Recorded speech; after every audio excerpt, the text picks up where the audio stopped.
What if Ash beat Alain in Pokemon XY? Now this is one of my favorite what ifs because it obviously has Ash Greninja in it and he's one of my favorite Pokemon ever. And later, a video is gonna come out soon called What If Ash Kept Greninja? And honestly, that video is so good. So let's get right into it. Now in this timeline, the Kalos League Finals actually end differently. During the final clash between Ash Greninja and Mega Charizard X, Greninja barely manages to stay standing long enough to land one final attack that finally knocks Charizard out. And honestly, the entire stadium would probably go insane seeing it happen because nobody expected Alain to lose. Ash finally wins the Kalos League, and this instantly becomes the biggest victory of his entire journey so far. Because unlike some of Ash's older leagues, Kalos had insanely strong trainers, and Alain honestly felt almost unbeatable throughout XYZ. After the battle, Alain is obviously disappointed, but he still respects Ash a lot because he knows how hard Ash and Greninja worked to reach that level. And honestly, this changes Ash a lot too, because for once he finally feels like all the losses from the older leagues actually paid off. But right after the Kalos League ends, the Team Flare arc still happens almost immediately, so Ash barely even gets time to celebrate becoming champion before Lysandra starts attacking Lumiose City, and honestly this makes the Team Flare arc feel even bigger now because Ash isn't just another trainer trying to save Kalos anymore, he's literally the new Kalos champion. So once Zygarde starts going out of control and Team Flare attacks the city, everybody naturally starts looking toward Ash for help. Ash, Alain, and all of Ash's friends still team up to stop Lysandra, but Ash honestly feels way more responsible now because the entire region is depending on him. During the fights against Team Flare, Ash and Greninja keep getting better with the bond phenomenon too. Their teamwork becomes smoother, Greninja reacts faster, and Ash honestly starts battling more like a real champion now instead of just a strong challenger. Alain also changes a little earlier in this timeline. Since he already lost to Ash before the Team Flare arc, he realizes faster that Lysandra manipulated him, so he joins Ash quicker during the battle to help stop Team Flare. Eventually, Team Flare is defeated just like in the original anime, and Ash basically becomes a hero across Kalos afterward. Not only did he win the league, but right after becoming champion, he helped save the entire region too. Now honestly, this creates a huge difference in the timeline, because Ash doesn't immediately leave Kalos after XYZ ends anymore, because now he actually has responsibilities as champion. So Ash stays in Kalos for a while longer instead of instantly going to Alola. He has exhibition battles, interviews, meetings with Diantha, and honestly probably a ton of trainers wanting to challenge him after hearing about Ash Greninja. And this is where Ash honestly starts becoming famous outside of Kalos too. Trainers from other regions begin hearing about the strange Greninja transformation that defeated Alain's Mega Charizard X. Even Professor Oak is probably shocked seeing how much Ash matured during Kalos. So instead of immediately going to another region just to collect badges again, Ash probably spends some time in Kalos first training and defending his title. But eventually Gudra still decides to return back to the wetlands to protect his home just like in the original anime.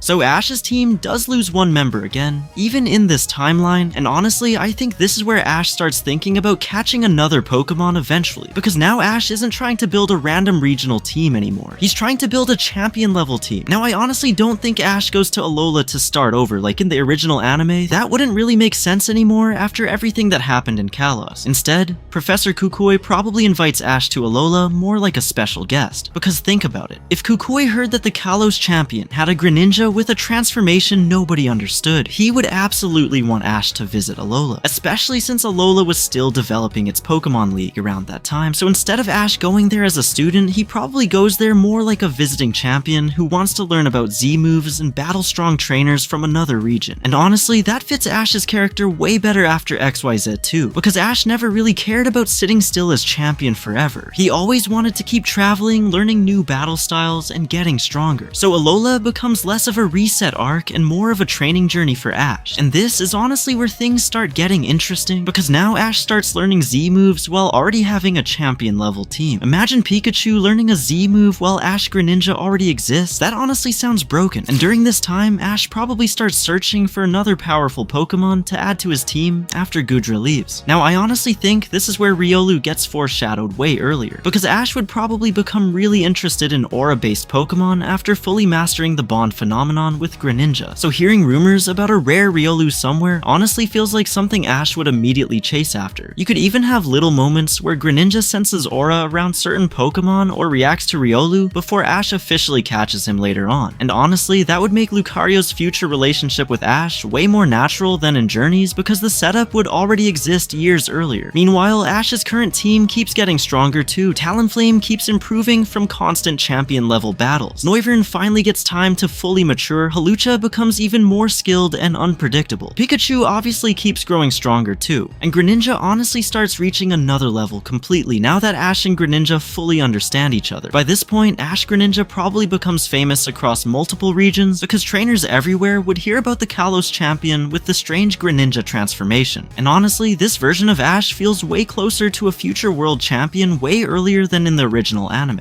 Now, after spending time in Alola learning Z moves and battling stronger trainers, Ash honestly starts realizing something important. He doesn't just want to defend the Kalos champion title forever, he wants to become stronger than every champion. Because after beating Alain, Ash finally understands he can actually compete with the strongest trainers in the world now. So instead of focusing on gym badges anymore, Ash basically starts traveling region to region, challenging stronger opponents, training his team, and learning new battle styles. And honestly, this is where Ash's team starts becoming ridiculous. Pikachu keeps getting stronger from battling champion level opponents constantly. Talonflame becomes way faster and more experienced. Hawlucha becomes smarter and harder to predict in fights. Noivern fully matures and finally reaches his full potential. And Greninja honestly starts becoming one of the strongest Pokemon Ash has ever owned. Because by this point, Ash and Greninja completely mastered the bond phenomenon. Ash no longer struggles keeping the transformation active. Greninja moves faster than ever and their teamwork honestly starts feeling almost perfect. Now eventually Ash finally hears about the World Coronation series. And honestly, this changes everything because now Ash finally has a goal bigger than becoming a regional champion. Now he wants to defeat every champion in the world. The second Ash enters the World Coronation series, people immediately recognize him too. He's already famous as the Kalos champion and the trainer with Ash Greninja. So unlike the original timeline, Ash starts getting attention way earlier. A lot of trainers honestly want to battle him just to see if the rumors about Greninja are actually true. Now Ash still catches some newer Pokemon during this time too, because he knows he can't rely only on his Kalos team forever. And eventually he finally meets Riolu. And honestly, this moment feels way bigger in this timeline, because Riolu instantly connects with Ash's aura the second they meet. After years of mastering the bond phenomenon with Greninja, Ash honestly understands aura way better now, so Riolu naturally trusts him much faster. Greninja also immediately respects Riolu because he can sense Riolu's potential too. So instead of Lucario growing mostly by himself later on, he now grows beside Greninja from the beginning. And honestly, this probably makes Lucario way stronger than in the original anime. The training between them would be insane. Greninja teaches Riolu speed and movement, Ash teaches him battle strategy, and Pikachu honestly helps him learn how to fight stronger opponents without panicking. Eventually, Riolu evolves into Lucario, and now Ash honestly has one of the most broken teams he's ever had. Pikachu, Greninja, Lucario, Talonflame, Noivern, and Hawlucha. And honestly, by this point, Ash starts feeling like somebody who could actually challenge champions consistently. Then we finally get into the higher ranks of the World Coronation series. Ash battles stronger and stronger opponents, and eventually he starts facing Elite 4 level trainers and regional champions. And honestly, this is where Greninja becomes terrifying. Because unlike during XYZ, Greninja now has years of extra experience fighting stronger opponents constantly. The bond phenomenon becomes faster to activate, the giant water shuriken becomes even stronger, and Ash honestly starts using way smarter strategies than before. And eventually, Ash starts climbing the World Coronation rankings way faster than in the original timeline. Because unlike before, Ash already enters the tournament as an experienced champion with one of the strongest teams in the world. Most trainers honestly are not prepared for him at all. A lot of them expect Pikachu to be Ash's biggest threat at first, but then Greninja enters the battle and completely changes everything. By this point, Ash Greninja honestly feels way stronger than during the Kalos League. The transformation activates almost instantly now, Ash stays completely calm while using it, and Greninja's speed becomes almost impossible to react to. And honestly, Ash's whole team benefits from this too, because they've spent years battling stronger opponents constantly. Talonflame becomes incredibly fast and experienced after fighting against champion level Pokemon for so long. Hawlucha becomes smarter during battles and starts adapting way faster mid-fight. Noivern finally reaches his full potential and honestly starts feeling way stronger than he ever did in XYZ.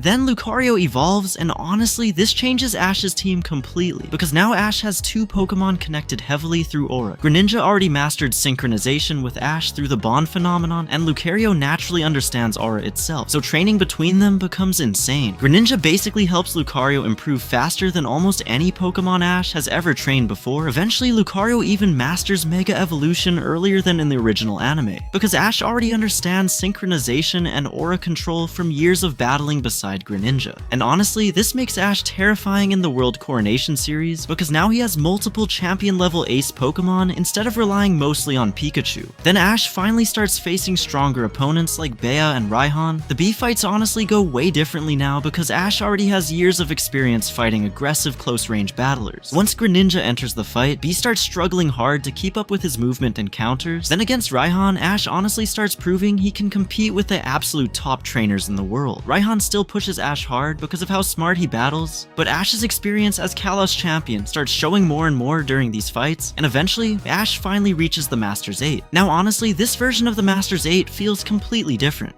because Ash is no longer some underdog climbing to the top at the last second. He enters as the Kalos champion with years of experience already behind him, and honestly, a lot of champions probably already know about Ash Greninja before the tournament even starts. The battle against Cynthia becomes insane too. Cynthia immediately realizes Ash is different from most trainers she's battled because of how unpredictable his strategies are now. Lucario still gets huge moments during this fight because Cynthia would absolutely push Lucario to evolve even further during battle, but Greninja also becomes one of Ash's biggest weapons during the tournament because Cynthia honestly has to prepare for both Mega Evolution and the Bond phenomenon at the same time. And then eventually we finally get to Leon. Now honestly, this battle would probably become one of the greatest battles in Pokemon history, because now it's not just Ash the challenger fighting Leon anymore, it's Ash the Kalos champion, the trainer who defeated Alain, mastered the Bond phenomenon, and spent years growing stronger after XYZ instead of resetting. And honestly, Leon probably sees Ash as his biggest challenge in years. The battle itself would be insane too. Pikachu gets huge moments, Lucario pushes himself past his limits, but the biggest moment before the finale is definitely Greninja versus Leon's Charizard, because unlike Alain's Charizard back in Kalos, Leon's Charizard is considered the strongest Charizard in the world. But Greninja is completely different now too. Years of training made him faster, stronger, and way more experienced. The Bond phenomenon activates perfectly. The giant water shuriken becomes massive, and honestly, Greninja probably pushes Leon's Charizard harder than almost anybody ever has. Now, I still think Pikachu gets the final win because that moment belongs to Pikachu no matter what timeline this is. But Greninja honestly becomes one of the biggest reasons Ash even reaches that final moment. And eventually, Ash defeats Leon and becomes the strongest trainer in the world. Not because he reset over and over again, but because after beating Alain, he finally kept growing stronger step by step until he reached the very top. I hope you guys really liked this video. Click on the video on your screen right now.